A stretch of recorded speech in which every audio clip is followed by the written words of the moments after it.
அறிவிச்சுடர் பார்வையாளர்களுக்கு வணக்கம்.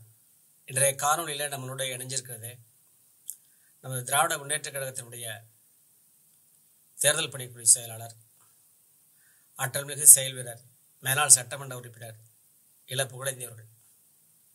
வணக்கம். அனைவருக்கும் வணக்கம். இப்போ மதுரையில் அரிட்டாப்பட்டியில் இந்த டங்ஸ்டன் எடுப்பது தொடர்பாக ஒரு தனியார் நிறுவனம், ஏற்கனவே பிரச்சனைக்கு உள்ளான நிறுவனம், அதில் ஈடுபட்டு ஒன்றிய அரசு ஈடுபட்டு அது தொடர்பாக அதைக்கெல்லாம் கண்டித்து பொதுமக்கள் போராட்டத்தில் இறங்கி அது தொடர்பாக இன்றைக்கி நிறைய சட்டமன்றத்தில் விவாதம் நடந்து போயிட்டுருக்கு. இந்த நிகழ்வுகள் தொடர்பாக உங்களது பார்வை? எனது பார்வை என்பது இந்த நாட்டினுடைய பார்வையாக நான் சொல்ல விரும்புகிறேன். நம்முடைய முதலமைச்சர், எங்களுடைய அன்பு தலைவர் அண்ணன் தளபதி அவர்கள் வாக்களித்தவர்களுக்கும் சரி வாக்களிக்காதவர்களுக்கும் சரி நான் முதல்வராக இருந்து உழைப்பேன், அனைவருக்கும் அனைத்தும் என்கின்ற திராவிட மாடல் அரசு என்னுடைய அரசு என்று அவர் சொன்ன அந்த சொற்களுக்கு இலக்கணமாக இலக்கியமாக அவர் என்ன சொல்றாரு, இப்ப அந்த சுரங்கம், அந்த டங்ஸ்டன் சுரங்கம், அந்த சுரங்கம் திடீரென எதற்காக இந்த அறிவிப்புகள்? கீழே இருக்கிற கனிம வளம், அந்த கனிம வளத்தின் மீது என்ன இவ்வளவு வேகம்? அதனால் எத்தனை கிராமங்கள் பாதிக்கப்படும், எத்தனை ஆயிரக்கணக்கான குடும்பங்கள் அழியும், நிலங்கள் சீரழிக்கப்படும், இப்படி குடிநீர் ஆதாரங்களும் அழிக்கப்படும். இப்படிப்பட்ட கொடூரமான ஒரு நிலையை நம்முடைய அரசு தெளிவாக ஆய்வுகளின் மூலமாக அறிந்து கடுமையாக எதிர்க்கிறது. அந்த எதிர்ப்பை எப்படி காட்டுறாரு பாருங்க. சட்டத்தை சட்டப்படியாக எதிர்ப்பது போல அங்க ஆக்ஷன் விடணும்ன்றான் மோடி அரசாங்கம், இங்க சட்டமன்றத்திலேயே தனி தீர்மானத்தை கொண்டு வருகிறார், முதல்வரே தனி தீர்மானத்தை கொண்டு வரார். இந்த இந்த ஆக்ஷன் என்பதை ரத்து செய்யுங்கள், இத நாங்கள் ஏற்றுக்கொள்ள மாட்டோம், தமிழ்நாடு அரசு ஒப்புக்கொள்ளாது. மாநில அரசு அனுமதியே இல்லாமல் மாநில அரசிடம் கூட சொல்லாமல் இதை கொண்டு வருவதே முதல்ல தப்பு அப்படி என்ற கருத்துக்கு உட்பட அழகாக கொண்டு வந்து தனிநபர் தீர்மானம். அந்த தீர்மானம் அதிமுக உட்பட வேற வழி இல்லாம எடுபிடி எடப்பாடிகள் கூட ஒத்து நாங்களும் ஏத்துக்கிறோம் அப்படின்னு சொல்லி அந்த தனி தீர்மானம் நிறைவேற்றப்படுகிறது தமிழ்நாடு சட்டப்பேரவை மூலமாக. இதுல அந்த தீர்மானத்திற்கு ஒத்துழைப்பு தந்த எடப்பாடி என்கின்ற நபரின் கட்சி பார்லிமெண்ட்ல, மாநிலங்களவையில 2023 இந்த மசோதா கொண்டு வருகின்ற போது அந்த மன்றத்துல எடப்பாடியினுடைய நாடாளுமன்ற உறுப்பினராக, அது மாநிலங்களவை உறுப்பினராக இருந்த தம்பிதுரை எம்பி அதை வரவேற்று பேசுகிறார். அங்க இருந்த அனைத்து எதிர்கட்சிகளும் எதிர்ப்பு தெரிவிக்கின்றன, திராவிட முன்னேற்ற கழகம் உட்பட எல்லாரும் நம்ம எதிர்க்கிறோம். ஆனா இவங்களுடைய தம்பிதுரை அதை ஆதரிச்சு பேசுறாரு, வரவேற்கிறார். இன்னைக்கு அதை குழப்புறானுங்க. திமுக ஏன் அப்ப சொல்லல, திமுக இப்ப சொல்ல, திமுக தெளிவாக தன்னுடைய கருத்தை எடுத்து வைத்து விட்டது.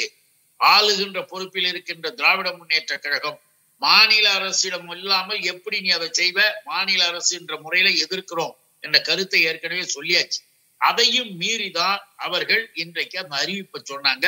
அதை தடுத்துதான் இன்னைக்கு தனிநபர் தீர்மானத்தை கொண்டு வந்து, நான் முதல்வராக இருக்கின்ற வரை நடக்காது, விடமாட்டேன், ஒருவேளை அதையும் மீறி நீங்க செஞ்சா நான் முதல்வராக பதவியில் நீடிக்க மாட்டேன் என்கின்ற அளவிற்கு இதுவரை யாருமே சொல்லாத அளவிற்கு உறுதியோடு அந்த திட்டத்தை எதிர்க்கிறார்.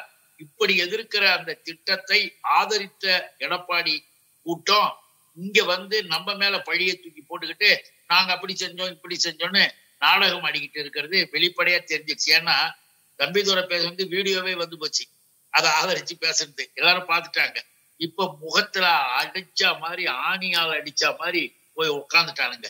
இதுல நீங்க கவனிக்க வேண்டியது, இப்படிப்பட்ட எதிர்ப்பு பல்லாயிரக்கணக்கான மக்களுக்கு பாதிப்பு தரக்கூடிய அந்த திட்டத்தை எதுக்கு மோடி வேகமாக இம்ப்ளிமெண்ட் பண்ணணும்னு ஆக்ஷன் கொண்டு வராரு? அதுக்கு என்ன காரணம் உங்களுக்கு தெரியாது இல்ல? ஏன்னா மணிப்பூர் என்ன பிரச்சனை, ஆயிரக்கணக்கான பேர் செத்து போறாங்க, பெண்களை நிர்வாகப்படுத்தி கேவலப்படுத்துறானுங்க, ஏகப்பட்ட அளவிற்கு சட்ட ஒழுங்குன்றதே என்னன்னே இல்லாத அளவுக்கு அநியாயம் பண்ணிக்கிட்டு இருக்கானுங்க அந்த மாநில அரசு. எல்லாம் பிஜேபி அரசு அப்படி செய்து கொடூரம் பண்ணிக்கிட்டு இருக்கு. இந்த மோடி எட்டி கூட பார்க்கல. இங்க வந்து அநியாயம் பேசிக்கிட்டு ரொம்ப அழகு பேசுவார். அந்த நபர் ஏன் அங்கே எடுப்பதும் வேதாந்தா, இந்த வேதாந்தா குரூப், அதை ஞாபகம் வச்சுங்க. இங்க வந்திருக்கிறது டங்ஸ்டன் சுரங்கம், வேதாந்தா குரூப் கார்பரேஷன் யாரு? ஸ்டெர்லைட், தூத்துக்குடி ஸ்டெர்லைட் ஆலைய நடத்தின அந்த வேதாந்தா. எப்படி எல்லாம் கனெக்ஷன் லிங்க் வருது பாருங்க. அந்த தூத்துக்குடி ஸ்டெர்லைட் ஆலையில துப்பாக்கி சூட்ல 13 பேர் இறந்து போறாங்க. அன்னைக்கு முதலமைச்சராக இருக்கிற தகுதியோ தரமோ இல்லாத எடப்பாடி மறுநாள் காலையில சிரிச்சுக்கிட்டு பேட்டி தரார். எனக்கு தெரியாத, நான் டிவியில பார்த்துதான் தெரிஞ்சுக்கிட்டேன். ஒரு முதலமைச்சர் கேவலமாக இழிவாக பேட்டி கொடுத்த முதலமைச்சர் தான் எடப்பாடி. அந்த ஸ்டெர்லைட் ஆலையினுடைய வேதாந்தா குரூப் இருக்கு இல்லையா, அந்த சுனில் அகர்வால் இப்ப லண்டன்ல இருந்துகிட்டு அங்க டூடியம் பண்ணிட்டு இருக்காப்லையே, அந்த சுனில் அகர்வாலுடைய கம்பெனிகள் எல்லாமே அமித்ஷா, மோடி, அந்த குரூப்புகளுக்கு எல்லாத்துக்கும் நெருக்கமான ஒரு ஆளு. அந்த ஆளு கண்ணு வச்சுட்டாப்ல. மணிப்பூர்ல என்ன செஞ்சாங்க? கனிம வளத்தை எடுக்கிறதுக்காக அந்த மக்களை அடிக்க வச்சு, அவர்களை அணுவாக சாகடித்து பிரிக்க வச்சு, அந்த மண்ணை வந்து இவர்கள் ஆக்கிரமிப்பு பண்ணி கனிம வளத்தை எடுக்க பிளான் பண்ணானுங்க. அதுக்காக தான் அந்த ஆயிரக்கணக்கான பேர் செத்து போனது. இன்னைக்கு நம்ம தாய் தமிழ்நாட்டுல அதே மாதிரி அந்த சுரங்கத்தை எடுக்கிறதுக்கு அங்க எல்லா வேலையும் பார்த்துட்டு வந்திருக்கானுங்கன்னா, இந்த எடப்பாடி குரூப், இந்த கூட்டம் தொடர்புடையது. ஸ்டெர்லைட் மூலமா தொடர்பு. நீ எதுக்குற மாதிரி எதிரு, நீ பேசுற மாதிரி பேசு, எங்களுக்கு என்னென்ன செய்யணுமோ அதை செஞ்சு கொடுனா அதை செஞ்சு கொடுக்கக்கூடிய ஆட்கள். அதனாலதான் மாநிலங்களவையிலையும் பாராளுமன்றத்திலையும் இவனுங்க ஆதரிச்சானுங்க, கை தூக்குறானுங்க, ஓட்டு போட்டானுங்க. இங்க வந்து டூப் அடிக்கிறானுங்க. ஆனா நம்முடைய அரசு இருக்கின்ற வரை, திராவிட மாடல் அரசு இருக்கின்ற வரை இங்கே நீ காலை வைக்க முடியாதுன்னு முதல்வர் சொல்லிட்டார். அதை பார்க்கும்போது எல்லாரும் தமிழ்நாட்டு மக்கள் ஒட்டுமொத்தமாக நம்முடைய முதல்வரின் வார்த்தையை வரவேற்கிறார்கள் என்பதை நாம புரிஞ்சுக்கிறோம். உண்மையிலேயே அவருக்கு நன்றி தெரிவிக்கிறோம். இப்ப அரிட்டாப்பட்டி சுற்றி மதுரை அந்த மாவட்டத்துல ஏராளமான தமிழுடைய தொன்மை பழங்கால நினைவு சின்னங்கள் இருக்கின்றன, பழமையான கல்வெட்டுகள் இருக்கின்றன. இப்ப இவைகளுக்கெல்லாம் ஆபத்து என்று சமூக ஆர்வலர்கள் குரல் கொடுக்கிறார்கள். இந்த நிலையில இது போன்ற ஒரு தீர்மானத்தை நிறைவேற்றியிருப்பது தமிழ்நாட்டு மக்களுக்கு ஒரு பெரிய நிம்மதி பெருமூச்சை அளித்திருக்கிறது என்று சொல்லலாம். அந்த தொன்மை பொருட்கள், நம்முடைய தமிழர்களுடைய பழங்கால படிவங்கள், சிற்பங்கள், இன்னொன்னுடைய ஆதாரங்கள் அத்தனையும் இருக்கக்கூடிய அந்த இடம் என்பதை இருந்துதான் நம்முடைய நண்பர்கள், நம்முடைய தோழர்கள், நம்முடைய சகோதரர்கள்லாம், அந்த நம்பிக்கையுடைய சகோதரர்கள்லாம் முதல்வரே பார்த்து மனு கொடுத்தாங்க. அங்க வந்து இந்த மாதிரி இருக்கு, அதையும் வந்து வீணாக்கி அழிக்கிறதுக்கு பிளான் பண்றானுங்கன்னு. அதனாலதான் பாரதிய ஜனதா என்பது தமிழை நீச பாஷை என்பார்கள், தமிழர்களை நீசர்கள் என்பார்கள், தமிழ் பண்பாட்டு கலாச்சாரத்தை சீரழிப்பதிலே முன்னால் இருப்பார்கள் நாக்பூரில் இருப்பவர்கள். அதுக்கு இங்க இருக்கிற ஒரு கூட்டம் ஆட்டம் போடுதுன்றதுதான் நமக்கு வெக்கமா இருக்க தவிர, வேதனையா இருக்க தவிர, மற்றபடி நீங்க சொன்ன மாதிரி இந்த திட்டத்தை பாரதிய ஜனதா தீவிரமாக செயல்படும் போது கார்ப்பரேட்டுக்கு ஆதரவு ஒரு புறம், தமிழ் இனத்தினுடைய ஆதாரங்களையும் அந்த வரலாற்று சுவடுகளையும் அழிப்பது ஒரு புறம் என்று தீவிரமாக இருக்காங்க. அதை நாம விடமாட்டோம். வணக்கம், நன்றி. மிக்க நன்றி.